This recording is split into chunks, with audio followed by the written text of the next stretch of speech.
Assalamualaikum warahmatullahi wabarakatuh. Perkenalkan, nama saya Rangga Agustina Dahunta. Di sini saya akan menyelesaikan tugas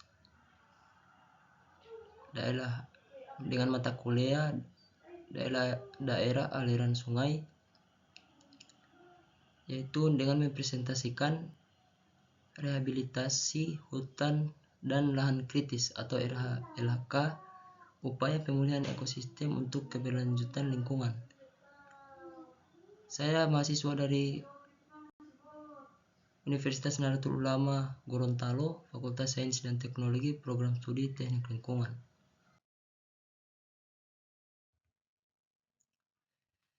Latar belakang di sini ada degradasi hutan. Indonesia kehilangan jutaan hektar hutan setiap tahunnya akibat deforestasi dan alih fungsi lahan. Lahan kritis yang meluas. Lahan kritis terus meningkat, mengancam keseimbangan ekosistem dan sumber daya air.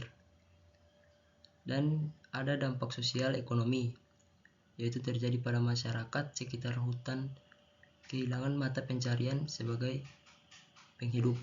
sumber penghidupan. Selanjutnya ada definisi dan tujuan RHLK.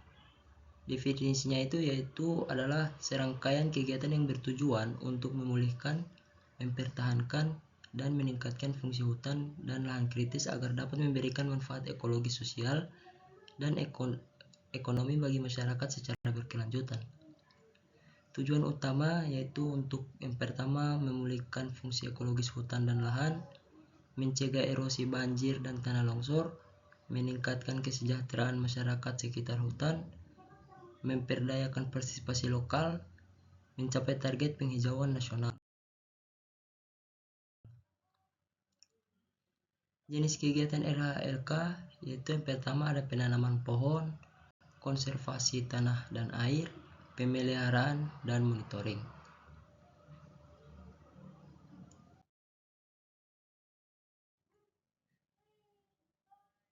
Data dan capaian RHLK. Untuk luas lahan kritis direhabilitasi tahun 2020 sampai 2024 sekitar 3,27 hektar. Dan target rehabilitasi tahunan nasional yaitu ada 600.000 per tahun.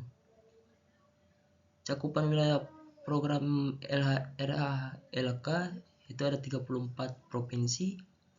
Rumah tangga dan penerima manfaat ada 2,5 juta KK.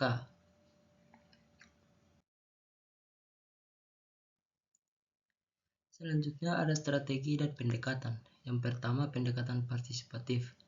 Pendekatan ini melibatkan masyarakat lokal sebagai subjek utama, bukan hanya penerima manfaat pasif. Dan yang kedua ada berbasis ekosistem. Di sini memilih jenis tanaman lokal yang sesuai dengan kondisi ekologi setempat untuk ketahanan jangka panjang.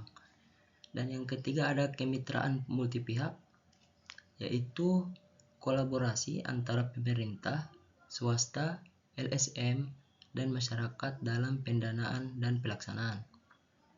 Yang keempat ada monitoring berbasis data, yaitu pemantauan berkala menggunakan teknologi citra satelit dan sistem informasi geografis atau GIS. Yang kelima ada penguatan kapasitas, bertujuan untuk pelatihan dan pendampingan teknis kepada kelompok tani dan kelompok masyarakat. Dan yang keenam ada intensif berbasis kinerja, pemberian reward bagi kelompok masyarakat yang berhasil mencapai target.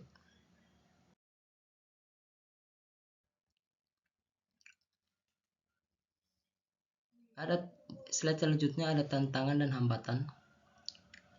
Di sini ada terbagi menjadi 4, yaitu pendanaan terbatas, konflik tenurial, kapasitas SDM, dan perubahan iklim.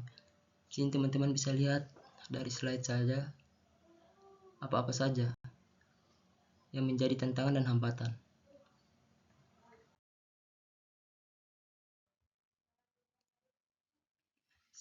Selanjutnya di bagian terakhir ada kesimpulan dan rekomendasi. Kesimpulannya yaitu RHLK merupakan program strategis untuk memulihkan ekosistem hutan Indonesia yang terus terdegradasi. Yang kedua ada pendekatan partisipasi terbukti meningkatkan keberhasilan dan keberlanjutan program rehabilitasi. Dan ketiga ada koordinasi lintas sektor dan pendanaan yang memadai, kunci keberhasilan program. Rekomendasinya itu ada tingkat alokasi anggaran RHLK, ada percepatan penyelesaian konflik, ada pengembangan sistem pemantauan berbasis teknologi, dan ada memperkuat kolaborasi dengan sektor swasta. Itulah hasil tugas presentasi saya. Mari kita bersama memulihkan hutan untuk masa depan. Materi ini bersumber dari Kementerian Lingkungan Hidup dan Kehutanan, Direktorat Jenderal Pengelolaan Das dan Rehabilitasi Hutan. Terima kasih.